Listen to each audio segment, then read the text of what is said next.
Sinasabi ni Ares na nakamit nila ang mas malaking resulta kaysa sa inaasahan. At nakangiting sinasabi nito na si Scott siguro ang naghahandle ng meeting as my proxy, medyo busy din kasi siya. Ngayong magkapanalig na sila, inaasahan niyang magiging kasing liwanag ng mukha niya ang performance niya sa hinaharap. Sa isip-isip ni Scott na abala sa pagtulog ng mahimbing, ito ay napapansin niya. Sa isip-isip ni Grid na si Ares, ang Diyos ng digmaan, na sinasabing naging pinakamalapit sa pagiging first king bago niya ito makuha. Sa wakas, nagkita na sila, tinitigan ng seryoso ni Ares si Grid. At nakaramdam naman ng pagkabahala ito, at biglang lumapit si Ares at binubulong nito na curious talaga siya, kung totoo ang polyamorous relationship kila Jishuka at Yura. Tinatanong ni Grid kung ano ba ang polyamory. Kuya Kim, ano na? Sinasabi ni Kuya Kim na ang polyamory, isang estilo ng relasyon kung saan may pahintulot, nakikipag-date ka sa maraming partner sa parehong oras. Sinasabi ni Ares na hindi niya ba talaga alam, ang ibig sabihin niya ay ang makipag-date sa maraming tao. Nagbuntong hininga si Grid, at sinasabi nito na hindi pa siya nagkaroon ng totoong relasyon sa buong buhay niya, kaya maaari bang itigil niya na ang pagiging interesado dyan? Sa isip-isip ni Ares na ginampanan niya ang kanyang tungkulin ng lampas sa inaasahan, ngunit hindi nagpapakita ng pagmamataas o pakana. Kumpara sa mga makikinis na tsismis, wala pa siyang muwang. Ang ganitong uri ay malayo sa pagtataksil, outdated na ang pakikialam sa love life ng binata, kaya hahayaan niya na. Sinasabi ni Euphemina na kung makasama niya si Mr. Grid sa totoong buhay, hindi ba ito mabibilang-bilang polyamory in game? Sinasabi ni Jishuka na yan ay isang komplikadong issue. Sinasabi ni Ares na nag-aalala siya sa mga pangunahing puwersa niya, hindi ba? Ligtas na nakasali ang unit na ito dahil sa kanya, ngunit ang kanilang antas ay mababa pa rin, at 20 mga katangian lamang ang naipakita sa ngayon. Level 2 pa lang ang Strong Soldier Training, syempre, mas mataas kumpara nung nag-training siya ng Iron Demon Cavalry. Iron Will Corps, level 200, sumisigaw at galit na sinasabi ni Agnes na Lord Ares. Sino ang nagbubunyag ng lahat ng kanilang lakas sa isang katunggali na tulad nito? Sinasabi ni Ares na malamang marami na silang naisip. At ang pakikinig at pagdanas nito ay ganap na magkaibang mga bagay. Biglang napatawa at sinasabi nito na idinagdag niya ang Advanced Heavy Armor Mastery, at Advanced Riding, at Intermediate Weapon Mastery, at Low-Grade Anti-Magic Shield, pero kulang pa rin. Mayroon ding low-grade na kasanayan sa pag-charge, ngunit pagkatapos magdagdag ng 2 high-grade na kasanayan, napuno ang mga slot. Hindi na talaga maipinta ang mukha ni Agnes sa naririnig nito, at sa galit, at hindi na maintindihan ang mga sinasabi nito. Sinasabi ni Grid na iyan ay isang hindi kapani-paniwalang kakayahan. Hindi naman makapaniwala si Grid at sa isip-isip nito na ang mga paraan upang sanayin ng mga manlalaro, ang isang hukbo ay nahahati sa automatic training at direktang pagsasanay. Sa automatic training, ang mga sundalo ay sinasanay sa mga barracks na itinayo ng Panginoon, gamit ang pera at mamamayan bilang mapagkukunan, ngunit ang kalidad ng mga sundalo ay mababa. Sa kabilang banda, ang direktang paraan ng pagsasanay kung saan ang manlalaro ay kasama ang kanilang mga subordinate na mga NPC, na nagsasanay ng mga sundalo. Nangangailangan ng mabigat na pamumuhunan, ngunit may kalamangan sa paggawa ng mataas na antas ng mga sundalo, na may partikular na sinanay na mga kasanayan. Sa Overgeared Kingdom, isang mixed system ang ginagamit. Ang mga mababang troops ay sinasanay sa mga barracks, pero ang mga elite troops ay sinasanay kasama sila Asmaphel at Piaro. Ang katotohanan na ang mga sundalong sinanay ni Piaro ay may mahusay na pagbagay sa lupang sakahan, ito ay nagpapatunay.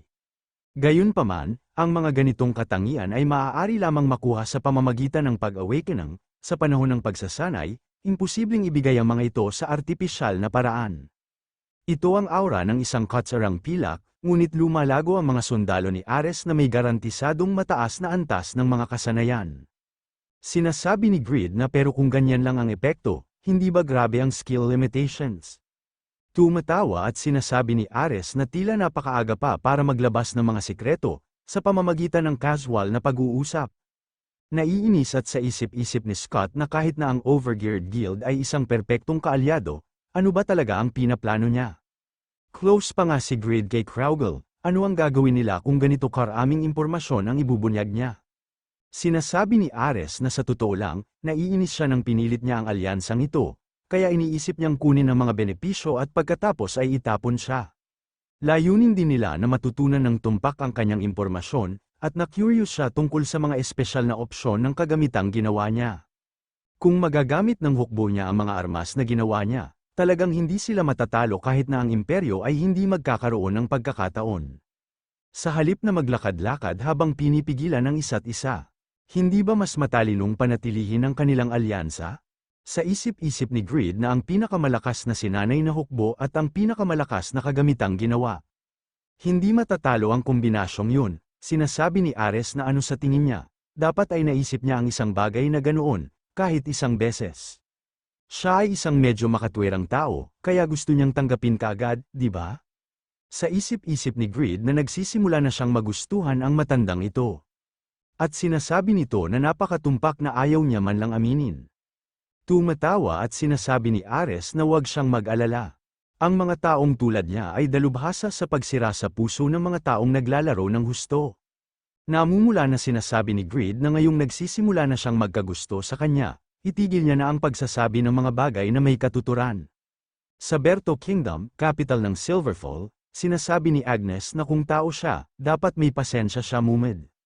Siya lang ang tao dito, pagod sa corona, pagkatapos ay ibalik ito at laruin ang kanyang bungo. Sa isip-isip ng hari ng Belto na ang teleportation seal na yan ay hindi lang ordinaryong mark ng Seheran. Ito ay ang sagisag ng Night Order ni Empress Marie, ang Rose Knights.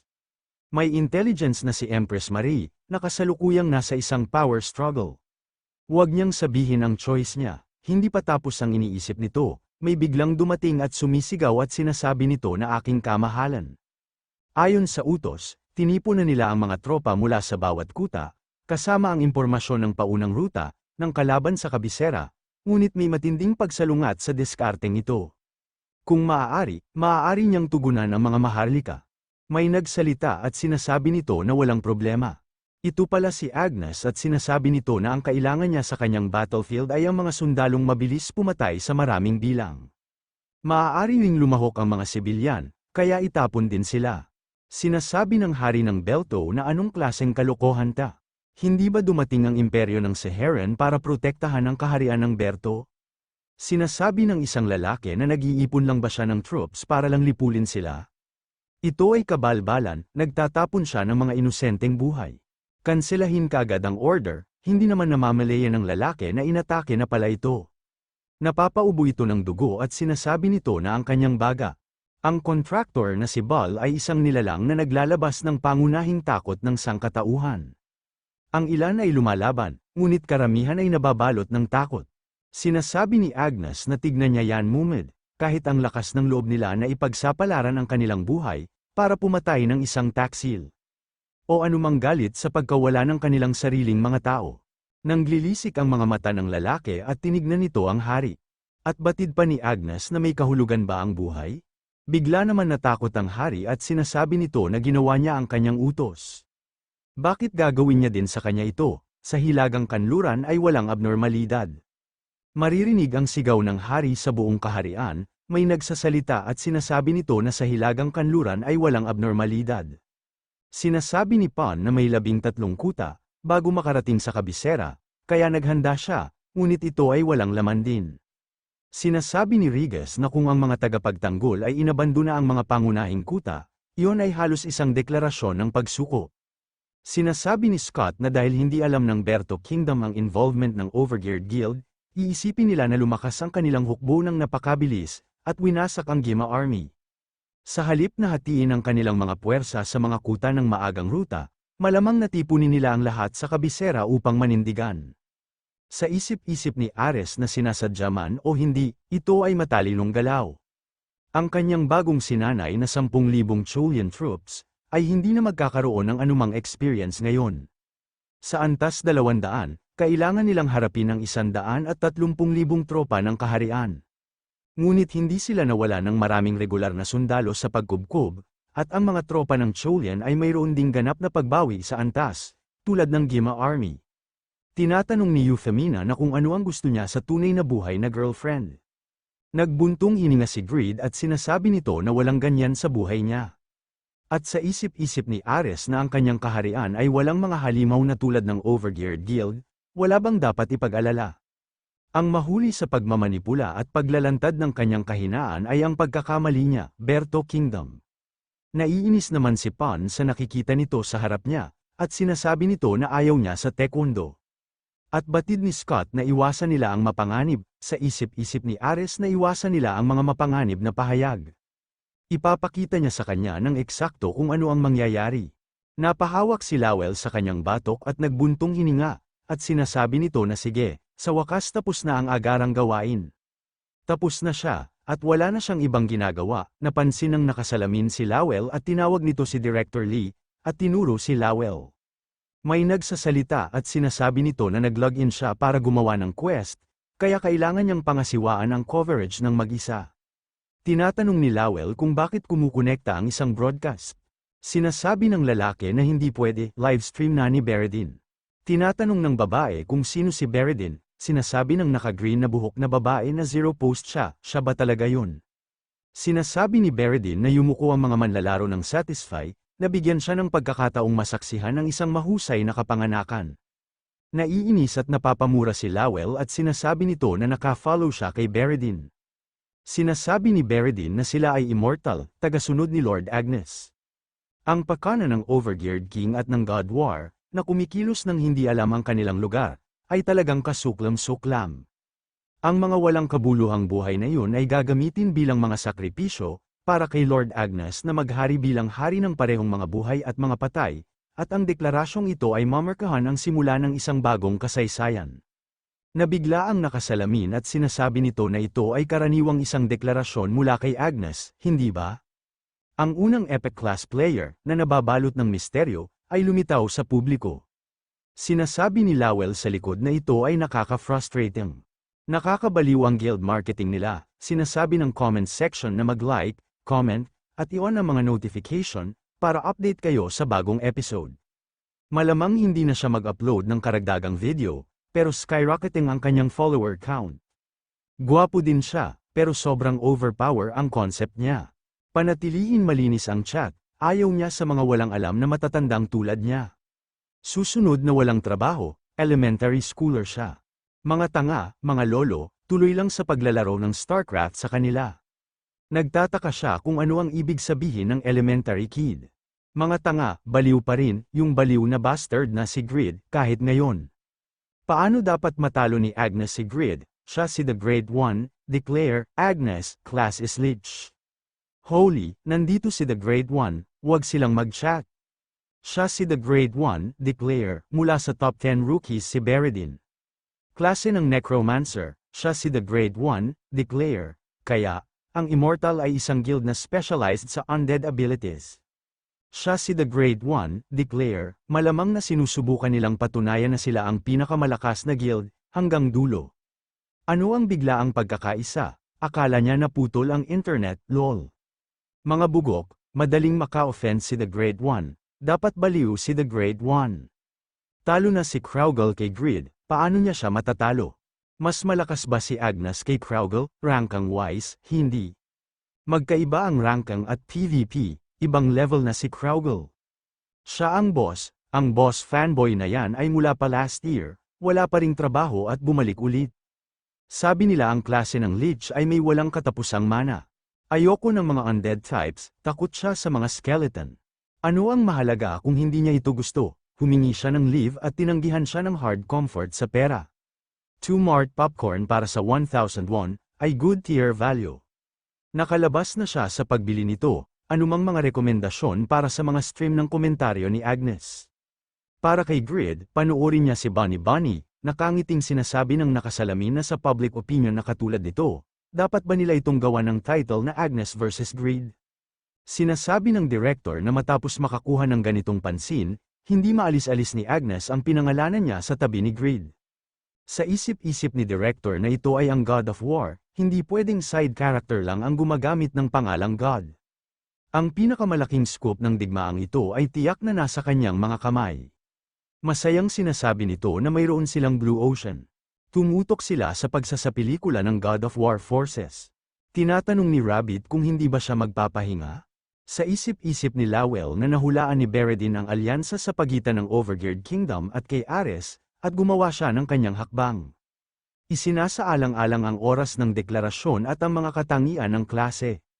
Balak ni Agnes na sumama sa Berto at gamitin ang mga NPC bilang undead.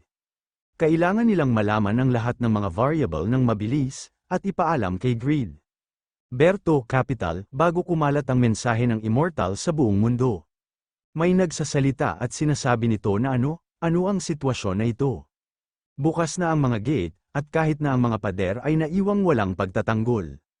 Naghihintay sa loob ng lungsod ang hukbo ng Berto, sinasabi ni Euphemina na mukhang hindi naman sila sumusuko. Walang magic na natukoy sa simpleng pagmamanman, na ginagawang mas nakakabahala. Sinasabi ni Agnes na nagtitiwala siya sa kanilang alyansa. Sa kapangyarihang tumalo sa Gema Army, 130,000 tropang Berto ay wala. Sinasabi ni Greed na ang Cholian troops ay gagawin farm ng experience.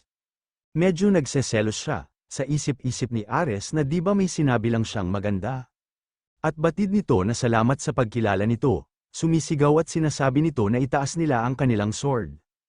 Ang mga humaharang sa kanilang landas ay babagsak ng walang sakit. Ang lahat ng mga troops, sugod, nagsimula na ang mga pagsabog, at mabilis agad itong napalibutan ng mga apoy sa paligid. Sinasabi ng kalbo na kung wala dito ang Overgeared Kingdom, baka tumagal ito ng 2 araw. Bumibigay tuloy ang mga paa niya, sinasabi ni Scott na wala man lang siyang lakas na magalit sa kanila, sa pagmamaliit ng kanilang hukbo. Inaasahan niya na ito mula sa Rhizome Star, ang Overgeared Kingdom ang kanilang kaalyado, pero hindi ba napakaraming broadcasters? O siya lang, nagtataka naman ang lalaki at sinasabi nito na ang daming kamera dito. Tumatawa at sinasabi ni Ares na dumating sila para makuha ang makasaysayang march ng Ares Army. Batiin nila ang kanilang mga viewers, anong daan ang tinatahak ng kambing? Saan pa ba edi sa Norway? Ano ang mangyayari kapag ang strawberry ay nawala ng trabaho? Walang iba kundi strawberry syrup, job unemployed syrup pun. Ano ang mangyayari kapag nag-freeze ang isang duck? Ano pa ba edi Doc Hill? Sinasabi ng lalaki na si Lord Ares ay isang broadcasting genius. Sinasabi ni Ares na sige, hindi pa rin lalabas ang hari kahit na pagkatapos ng lahat ng kaguluhang ito, babatiin nila siya ng personal. Sumisigaw si Greed at sinasabi nito na batiin nila siya ng magkasama. Sinasabi ni Pan na check ang mga missed call na ito. Galing ito kay Lowell, sinasabi ni Regis na sige, susuriin niya ito, pagkatapos ayusin ang kanyang mga item. Sinasabi ni Euphemina na nakatanggap din siya ng missed call. Sinasabi ni Jishuka na kung kinontak man niya siya, dapat urgent. Sa isip-isip ni Greed na mamaya niya na lang ito titignan. Sinasabi ng lalaki na Lord Ares, bubuksan niya na ang gate. Bigla na lang nakaramdam ng panganib sila Greed at Ares. Bigla na lang hinawakan ni Ares ang kamay ni Greed, at bigla na lang may sumabog. At napapasigaw na lang dito si Scott at sinisigaw nito ang pangalan ng kanyang lord na si Ares. Napaatras naman ang kalbo, at sinisigaw din ito ang pangalan ng kanyang lord na si Ares. Sinasabi ni Ares na manatiling kalmado at maghanda. Mukhang magsisimula na ang round 2, may nagbato, at sinasabi nito na hindi siya namatay. Dahil dyan, bibigyan niya sila ng reward, ang binato pala nito ay ang korona ng hari. Nagulat naman si Scott na ang binato ay ang korona ng hari. Sinasabi ni Bram na ang isang isinumpang koneksyon ay laging nakakahanap ng paraan pabalik. Hindi niya pa nakakalimutan ang mukha ng nagnakaw sa kanya. Sinasabi ni Greed na Jishuka, may bagong kalaban dito. Sinasabi ni Jishuka na Greed, nakita niya ba ang mga missed messages ni Lowell?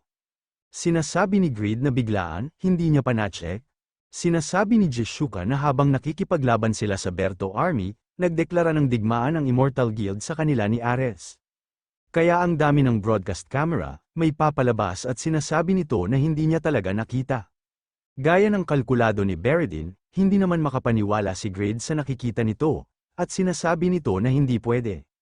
Naalala nito ang sinasabi ni Lowell, at sinasabi nito na kapag inihambing ang individual na lakas, ang kanyang kapangyarihan sa pakikipaglaban, ito ay ilang beses sa antas ng bansa ng kanyang Panginoon. Sa puntong ito, siya ay isang kalaban na hindi niya matatalo. Kung makakaharap niya siya, iwasan niya siya, sinasabi ni Greed na ito si Agnes. Sinasabi ni Agnes na siya pala si Greed, 130,000 bangkay. Masaya siyang gagamitin ang mga ito, sumisigaw at sinasabi ni Scott na hindi ito pwede. Ang dahilan kung bakit tinipon niya ang hukbong Berto ay, sinasabi ng lalaki ay ito ay brutal, masama ang pagkakasabi niya, siya ay parang Grid na mas walang awa. Narinig naman ni Grid ang pagkakasabi ng lalaki, may nagre-report at sinasabi nito na report mula sa likod. Nabuhay na ang Berto Army bilang undead, nakikisali sila sa labanan kasama ng mga reinforcement. May pasugad at sinasabi nito na umalis sila sa kanyang daraanan. Sa isip-isip ng lalaki na napakabilis, umatake na ang undead at may hammerang sa atake nito, at ito ang Golden Hammer. May tumatawag at sinasabi nito na Grid, mayroon silang mga Death Knight at kahit isang Lich dito. Okay lang ba siya dyan? Sinasabi ni Grid na may isa sa bawat isa dito. Ilan lang ang kinokontrol ng Lokong yan, Locke pala ang pangalan ng kalbo, napapasigaw na lang ito sa mga natatanggap niyang pinsala. Sinasabi ni Ares na Locke at Scott, umatras sila, hindi nila ito kakayanin, hanggang hindi nila mababalik ang kanilang bilang, magiging ayos lang ba siya? Grid, umatras na sila at sinasabi ni Grid na ito ang gusto niya, medyo matigas pa, gawin nila ito, pakiramdam niya worth it lang sila, kung magkakasama silang lahat, sa isip-isip ni Agnes na papatayin niya kahit ang patay, hanggang sa gumuho at umapaw ang hangganan sa pagitan ng underworld at ng buhay na mundo.